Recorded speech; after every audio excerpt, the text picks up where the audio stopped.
You have here the October 1979 sell-off of gold of 16.5%. In October, we hit a high, October 1979, I think it was October 1st, 1979, or October 2nd, the first business day of October, basically. Gold hit what looks to be about $455 and went down to about $380 by the 1st of November. That was a monthly sell-off of about 16.5%. People thought that the gold rally was over, but no, it was not. It was only just beginning. It went from $380 to about $872 in about a month and a half, or about 2 months actually. This knocked off a lot of people. Don't let this October knock you off. We could see a sell-off if the liquidity crunch is allowed to continue for a little bit, but don't freak out about it. It has happened before. We've had bad months, even in 1979, which was the best year for gold ever. In silver, you could see what happened in the same month, October to November 1979. Silver was more static for a longer period of time. For about 2 months, it didn't move. As gold moved starting in November, silver did not. Why? We're within 2 to 3 weeks of the next repocalypse, the next crunch in the repo market. The repo market is also the SOFR market, the secured overnight financing rate market, or the secured overnight financing market. The rate is the rate. This is the market where treasuries are traded for cash. The cash comes from bank reserves, and bank reserves and the SOFR volume, the amount of money trading each night, are about to equal each other, which means that there are not enough dollars to support the repo market, and the repo market supports the basis trade, among other things, where hedge funds sell treasury futures short and buy the paper and profit off of the difference. And if all of those trades are forced to unwind at the same time, you have a liquidity crunch in stocks. And followed by that, if the repo trades are forced to close, then you have all these hedge funds which are buying treasury paper forced to sell them in order to meet their margin calls. And so you have skyrocketing interest rates and falling stock market, and the Fed is going to have to intervene. The Fed will probably intervene before any of this bad stuff happens, but it means they're going to have to start printing money again and restarting QT, which should be restarted in the next 2 to 3 weeks, and we'll go into the numbers as to why. Then we're going to talk about 1979 gold and silver, specifically the month of October regarding gold, where gold fell 16.5% from top to bottom in that month, and silver was static. It was trading in a range for October and November, which is going to be around the time when the apocalypse happens, which could cause a little bit of a liquidity crunch both in gold and silver, but this is completely normal. Gold and silver went down even right before the 1980 spike, and something surprising happened in the main gold mining stock, Homestake Mining, at that time. And finally, we're going to go into something I almost never talk about on these reports, and that is another end game sign that we are approaching the final play, or the final scene of this end game play. And the sign is, when evil reveals itself out in the open, we know that the end game is almost here. September 2019 is a stark reminder of how fast stability can erode. A sudden cash vacuum amid corporate tax deadlines and heavy treasury issuance triggered repo rates to spike from about 2% to as high as 10%. The Federal Reserve responded forcefully, injecting tens of billions in liquidity through daily repo operations, effectively halting the panic. This episode underscores that when reserves dwindle, even routine fiscal and debt operations can precipitate systemic stress. So this is a chart of the bank reserve change week by week. The change in bank reserves, these are the dollars that fund the repo market. So I've highlighted the last four third weeks of September following September 15th. September 15th, 2019, actually September 17th, 2019 was the previous repocalypse, when the repo market froze up and QT had to be reversed for QE. Once again, that was 6 years ago, September 17th, 2019. Now these are the 4 Septembers: September 22nd, September 21st, September 20, September 18th in the 2021 to 2024 respectively. It shows you the weekly fall in bank reserves at this time. The reason that bank reserves fall during the third week of September after September 15th is that September 15th is a corporate tax day, so the Treasury vacuums a lot of money out of the banking system into its own pocket, into its own bank account at the Fed, which is not part of the banking system. Also, you have auctions, Treasury auctions clearing on September 15th or 16th or one of those days, and that also vacuums money out of the banking system and into the Treasury. So these past 4 years, we've had September 22nd, 2021, a fall of 106 billion, and then the next year a fall 155 billion, and then 166 billion in 2023, and finally 142 billion or 143 billion on September 18th, 2024. The average of all these numbers is $142.692 billion.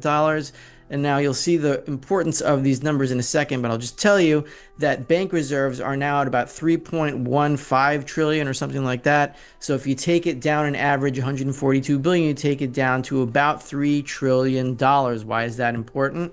Because this is what causes repocalypse. The blue line is the amount of reserves in the system. The red line is the volume of security overnight financing of repo trades that happen every night. Today, the Federal Reserve faces a more delicate balancing act. Its balance sheet has already been trimmed from pandemic highs, nearly $9 trillion, down to around $6.7 trillion, and reverse repo usage has shrunk to near zero, levels unseen since the spring of 2021. The new standing repo facility exists to provide contingency liquidity, particularly around tax or quarter-end crunches. But its effectiveness under severe stress remains untested. As banks tap this facility, markets will watch to see if it can absorb shocks without derailing monetary control. If this blue line and this red line meet, you get a repocalypse, or if they get close enough, really, because they're not going to meet exactly. But this was the last repocalypse over here, and you can see reserves started to rise over here because they restarted QE after ending QT when repo rates went to 10% over here when the red line got really close to the blue line. So you can see that is happening again. The last repo volume that we saw was 2.947 trillion, and reserves are now just below 3.2 trillion. So if we take away, what was this average number? It was $143 billion. So if we take $143 billion away from 3.2 or 3.15 trillion it is now, then we're going to hit $3 trillion. While this number keeps rising, they're going to get close enough. They're probably going to cause some kind of repo crunch. And then the question is, what happens then? I don't think it's going to lead to an immediate crash of everything because the Fed is going to step in almost immediately and alleviate it, but it means that the money printing presses are going to restart, and gold and silver are probably going to respond pretty well after maybe a brief sell-off once the repocalypse hits. Now, here is the ratio chart that I show often. This is the ratio of reserves to repos every night. September 6, 2019, they were at 84.6%. We are now at 88.8%, above the previous repocalypse level, so it should happen at any time now. Now, if it happens in September, which I think is likely, though of course it's not 100%, and I could be totally wrong about everything I'm saying now, because this is really new territory for everybody. No, the monetary system never really dealt with this before, so everyone's just kind of making it up on the fly, including me. Central to financial plumbing are basis trades, where hedge funds short Treasury futures and purchase actual bonds, profiting from yield differences. These operations rely heavily on repo funding. But in stressed conditions, such strategies become vulnerabilities. If funding vanishes, forced unwinds can ripple rapidly across markets. With regulators in the U.S. and the Bank of England clamping down, citing leverage, fragility, and systemic threat, these trades are now under scrutiny. A repo crunch could thus ignite broader market volatility beyond the bond market. You have here the October 1979 sell-off of gold of 16.5%. In October, we hit a high, October 1979, I think it was October 1st, 1979, or October 2nd, the first business day of October, basically.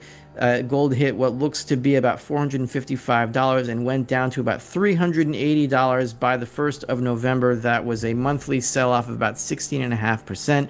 People thought that the gold rally was over, but no, it was not. It was only just beginning. It went from $380 to about $872 in about a month and a half, or about 2 months actually. This knocked off a lot of people. Don't let this October knock you off. We could see a sell-off if the liquidity crunch is allowed to continue for a little bit, but don't freak out about it. It has happened before. We've had bad months, even in 1979, which was the best year for gold ever. In silver, you could see what happened in the same month, October to November 1979. Silver was more static for a longer period of time. For about 2 months, it didn't move. As gold moved starting in November, silver did not. For 2 months, it traded within about $18.50 to $16, $2.50 in that range, and then from there, it went from about $18.50 to $50 in about a month and a half to 2 months, or whatever that is. So don't be afraid of static silver or a sell-off in gold in October following a repocalypse. I'm not saying it's going to happen, but if it happens, it's completely normal. Historically, gold and silver react in surprising ways to market shocks. October 1979 saw gold plunge 16.5% before embarking on a historic rally into 1980, while silver remained flat through November. That lull provided an entry point before explosive gains. This pattern suggests that if liquidity stress triggers a temporary sell-off, bullion markets may rebound strongly.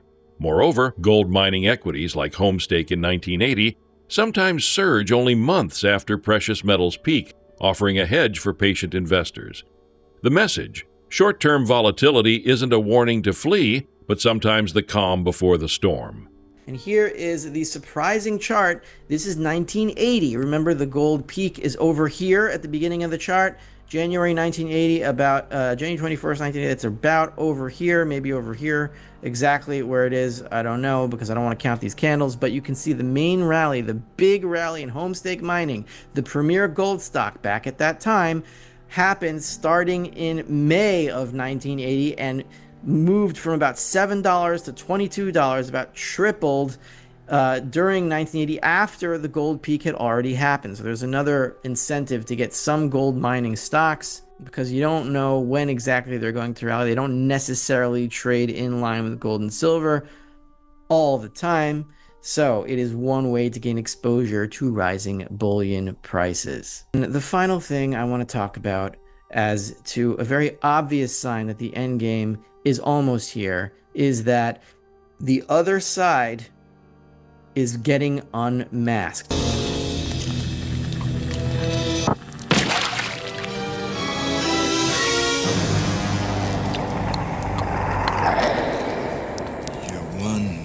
Ugly motherfucker. This is Dmitry Daskalakis. He is the guy from the CDC that resigned in protest of RFK firing the head of the CDC. This guy says that he is standing up for the rights of children, but you can see here, these are his public pictures on Instagram and other venues that you can find very easily online. This is what he is showing to the world on his the right side of his chest, or the left if you're looking at him, which you are. This is, over here, is a pentagram. It's the sign of devil worship, and he wants to make that known to everybody. This guy is probably not so interested in protecting children. I will not put up with tomfoolery in my classroom, children. Mr. Slade, put this rubber ball in your mouth. This guy is in charge of vaccine policy for the CDC, or he was until he resigned. Amid economic dislocation, societal tensions often surface. While I'd advise caution about sensationalist claims, there's a broader narrative. In upheaval, hidden agendas and institutional flaws often emerge into the light, serving as a societal signal that a system's moral and structural foundations are breaking down. As monetary crisis erodes old structures, the emergence of previously unseen power dynamics can hasten rebuilding. Rather than fight the descent, the wiser move may be to let the old system dissolve under scrutiny, then contribute to crafting a more resilient, equitable future. I am, one of the COVID experts, one of the vaccine experts, and at a senior leader meeting at CDC, the movement that Secretary Kennedy thinks that he's launched is really that only the strong survive. He was talking about his desire to have avian flu burn through chickens, and the chickens that survive, they're the ones that should be bred because those chickens have the superior genetics. I feel like what he said about chickens is what he believes about people, and that's scary. And while you just heard him accuse RFK of being a eugenicist, this man is a bestiality enthusiast. You can see on the right that he is taking a picture with a guy in a dog mask. This is known as a pup handler. They are enthusiastic about having sex with dogs, and so I wonder if his accusation against RFK being a eugenicist is bullshit. What the hell are you?